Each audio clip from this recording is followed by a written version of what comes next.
Good morning once again, all you beautiful Bible buddies out there. It is time for chapter 7 of Deuteronomy. When the Lord your God brings you in, chapter 7, when the Lord your God brings you into the land that you are entering to take possession of it, and clears away many nations before you, the Hittites, the Girgashites, the Amorites, the Canaanites, the Perizzites, the Hivites, and the Jebusites, 7 nations more numerous and mightier than you, and when 7 nations more numerous and mightier than you, and when the Lord your God gives them over to you, and you defeat them, then you must devote them to complete destruction. You shall make no covenant with them, and show no mercy to them. You shall not intermarry with them, giving your daughters to their sons, or taking their daughters for your sons. For they would turn away your sons from following me, to serve other gods. Then the anger of the Lord would be kindled against you, and he would destroy you quickly. But thus shall you deal with them. You shall break down their altars, and dash in pieces their pillars, and chop down their asherim, and burn their carved images with fire. For you are a people holy to the Lord your God. The Lord your God has chosen you to be a people for his treasured possession, out of all the peoples who are on the face of the earth. It was not because you were more in number than any other people that the Lord set his love on you and chose you, for you were the fewest of all peoples. But it is because the Lord loves you and is keeping the oath that he swore to your fathers, that the Lord has brought you out with a mighty hand and redeemed you from the house of slavery, from the hand of Pharaoh, king of Egypt. Know therefore that the Lord your God is God, the faithful God who keeps covenant and steadfast love with those who love him and keep his commandments to 1,000 generations, and repays to their face those who hate him by destroying them. He will not be slack with one who hates him. He will repay him to his face. You shall therefore be careful to do the commandment and the statutes and the rules that I command you today. And because you listen to these rules and keep them and do them, the Lord your God will keep with you the covenant and the steadfast love that he swore to your fathers. He will love you, bless you, and multiply you. He will also bless the fruit of your womb and the fruit of your ground, your grain and your wine and your oil, the increase of your herds and the young of your flock, in the land that he swore to your fathers to give you. You shall be blessed above all people. There shall not be male or female barren among you or among your livestock. And the Lord will take away from you all sickness, and none of the evil diseases in Egypt which you knew will he inflict on you, but he will lay them on all who hate you. And you shall consume all the peoples that the Lord your God will give over to you. Your eye shall not pity them, neither shall you serve their gods, for that would be a snare to you. If you say in your heart, these nations are greater than I, how can I dispossess them? You shall not be afraid of them, but you shall remember what the Lord your God did to Pharaoh and to all Egypt, the great trials that your eyes saw, the signs, the wonders, the mighty hand, and the outstretched arm, by which the Lord your God brought you out. So will the Lord your God do to all the peoples of whom you are afraid. Moreover, I'm making sure I'm recording and my microphone's on. Moreover, the Lord your God, I'm going to restart from the previous one, or 2. Verse 18, you shall not be afraid of them, but you shall remember that what the Lord your God did to Pharaoh and to all Egypt, the great trials that your eyes saw, the signs, the wonders, the mighty hand, and the outstretched arm, by which the Lord your God brought you out. So will the Lord your God do to all the peoples of whom you are afraid. Moreover, the Lord your God will send hornets among them, until those who are left and hide themselves from you are destroyed. You shall not be in dread of them, for the Lord your God is in your midst, a great and awesome God. The Lord your God will clear away these nations before you little by little. You may not make an end of them at once, lest the wild beasts grow too numerous for you. But the Lord your God will give them over to you, and throw them into great confusion until they are destroyed. And he will give their kings into your hand, and you shall make their name perish from under heaven. No one shall be able to stand against you until you have destroyed them. The carved images of their gods you shall burn with fire. You shall not covet the silver or the gold that is on them, or take it for yourselves, lest you... I want to make sure I'm reading that properly. Lest you be ensnared by it. For it is an abomination to the Lord your God, and you shall not bring an abominable thing into your house and become devoted to destruction like it. You shall utterly detest and abhor it, for it is devoted to destruction. Which brings us to chapter 8. The whole commandment that I command you today, you shall be careful to do, that you may live and multiply, and go in and possess the land that the Lord swore to give to your fathers. And you shall remember the whole way that the Lord your God has blessed you, that the Lord your God has led you these 40 years in the wilderness, that he might humble you, testing you to know what was in your heart, whether you would keep his commandments or not. And he humbled you, and let you hunger, and fed you with manna, which you did not know, nor did your fathers know, that he might make you know that man does not live by bread alone, but man lives by every word that comes from the mouth of the Lord. Your clothing did not wear out on you, and your foot did not swell these 40 years. Know then in your heart that, as a man disciples his son, the Lord your God disciplines you. So you shall keep the commandments of the Lord your God by walking in his ways, and by fearing him. For the Lord your God is bringing you into a good land, a land of brooks of water, of fountains and springs, flowing out in the valleys and hills, a land of wheat and barley, of vines and fig trees and pomegranates, a land of olive trees and honey, a land in which you will eat bread without scarcity, in which you will lack nothing, a land whose stones are iron, and whose hills you can dig copper. And you shall eat and be full, and you shall bless the Lord your God for the good land he has given you. Take care lest you forget the Lord your God by not keeping his commandments, and his rules, and his statutes, which I command you today.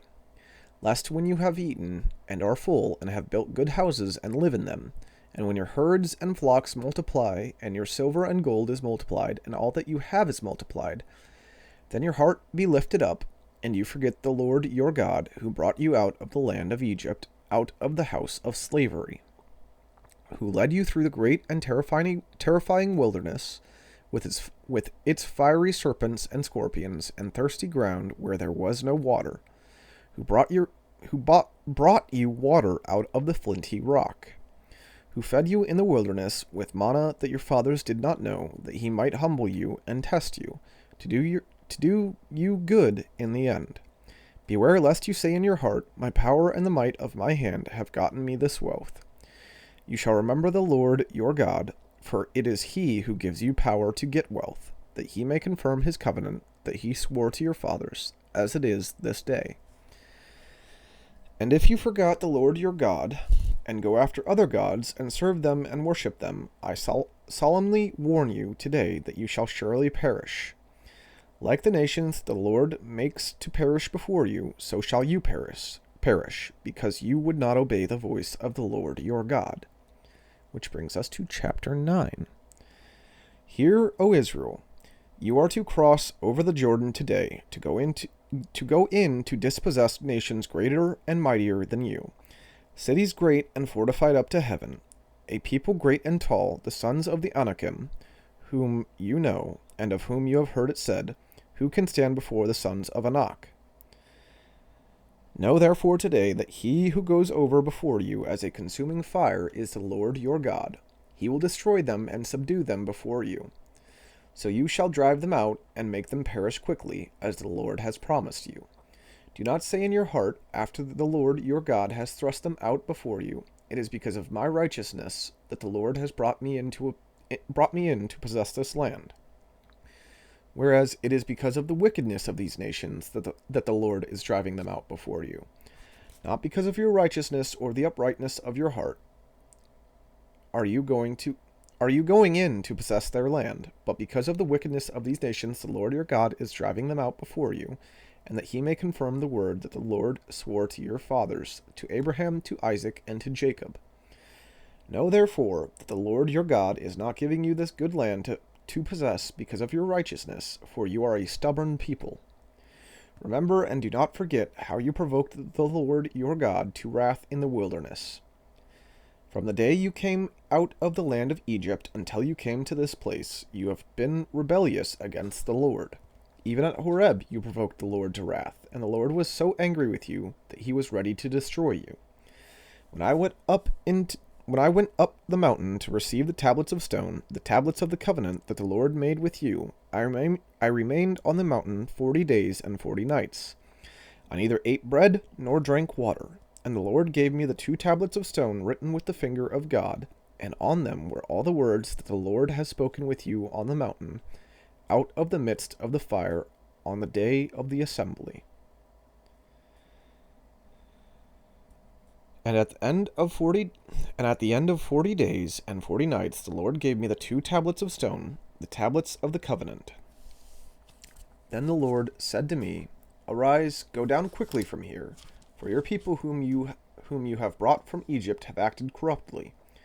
They have turned aside quickly out of the way that I commanded them. They have made themselves a metal image.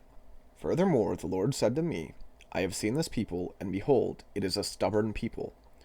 Let me alone, that I may destroy them and blot out their name from under heaven, and I will make of you a nation mightier and greater than they."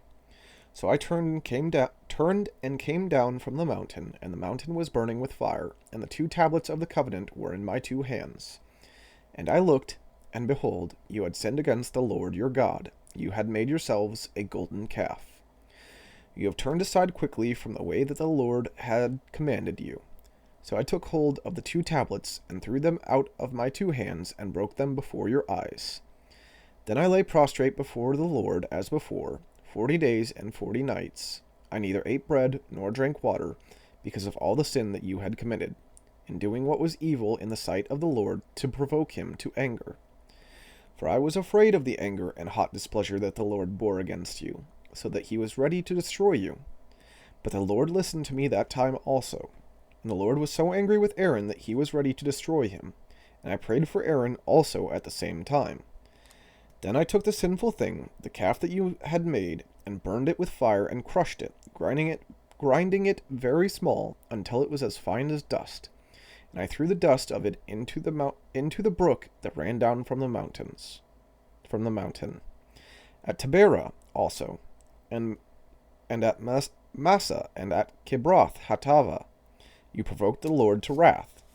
And when the Lord sent you from Kadesh Barnea, saying, Go up and take possession of the land that I have given to you, then you rebelled against the commandment of the Lord your God, and did not believe him or obey his voice. You have been rebellious against the Lord from the day that I knew you. So I lay prostrate before the Lord for these 40 days and 40 nights, because the Lord had said he would destroy you. And I prayed to the Lord, O Lord God, do not destroy your people and your heritage, whom you have redeemed through your greatness, whom you have brought out of Egypt with a mighty hand. Remember your servants, Abraham, Isaac, and Jacob. Do not regard the stubbornness of this people, or their wickedness, or their sin. Lest the land from which you brought us say, because the Lord was not able to bring them into the land that he promised them, and because he hated them, he has brought them out to put them to death in the wilderness. For they are your people and your heritage, whom you brought out by your great power and by your outstretched arm. Which brings us to chapter 10. At that time the Lord said to me, Cut for yourself 2 tablets of stone like the first, and come up to me on the mountain, and make an ark of wood. And I will write on the tablets the words that were on the first tablets that you broke, and you shall put them in the ark. So I made an ark of acacia wood, and cut 2 tablets of stone like the first, and went up the mountain with the 2 tablets in my hand. And he wrote on the tablets, in the same writing as before, the 10 commandments that the Lord had spoken to you on the mountain out of the midst of the fire, on the day of the assembly, and the Lord gave them to me. Then I turned and came down from the mountain, and put the tablets in the ark that I had made, and there they are, as the Lord commanded me. The people of Israel journeyed from Beeroth Beni Jaakan to Mosra. There Aaron died, and there he was buried, and his son Eleazar ministered as priest in his place. From there they journeyed to Gudgodah, and from Gudgodah to Yot- Yotbatha, a land with brooks and of water. At that time the Lord set apart the tribe of Levi to carry the ark of the covenant of the Lord, to stand before the Lord, to minister to him, and to bless in his name to this day. Therefore Levi has no portion or inheritance with his brothers. The Lord is his inheritance, as the Lord your God said to him. I myself stayed on the mountain, as at the first time, 40 days and 40 nights, and the Lord listened to me that time also. The Lord was willing to destroy you. The Lord was unwilling to destroy you. And the Lord said to me, Arise, go on your journey at the head of the people, so that they may go in and possess the land which I swore to their fathers to give them. And now, Israel, what does the Lord your God require of you, but to fear the Lord your God, to walk in all his ways, to love him, to serve the Lord your God with all your heart and with all your soul, and to keep the commandments and statutes of the Lord, which I am commanding you today for your good? Behold, to the Lord your God belong heaven and the heaven of heavens, the earth with all that is in it. Yet the Lord set his heart in love on your fathers, and chose their offspring after them, you above all peoples, as you are this day. Circumcise therefore the foreskin of your heart, and be no longer stubborn. For the Lord your God is God of gods, and Lord of lords, the great, the mighty, and the awesome God, who is not partial and takes no bribe. He executes justice for the fatherless and the widow, and loves the sojourner, giving him food and clothing. Love the sojourner, therefore, for you were sojourners in the land of Egypt. You shall fear the Lord your God, you shall serve him and hold fast to him, and by his name you shall swear. He is your praise, he is your God, who has done for you these great and terrifying things that your eyes have seen. Your fathers went down to Egypt 70 persons, and now the Lord your God has made you as numerous as the stars of heaven. Which brings us to chapter 11, which is where we will leave off for the day. I'm a bit tired. I may take a nap. I may get to do some things. I don't know. But that is all for today's Bible study, Bible reading. And I hope you are all enjoying. And, well, as always, God bless.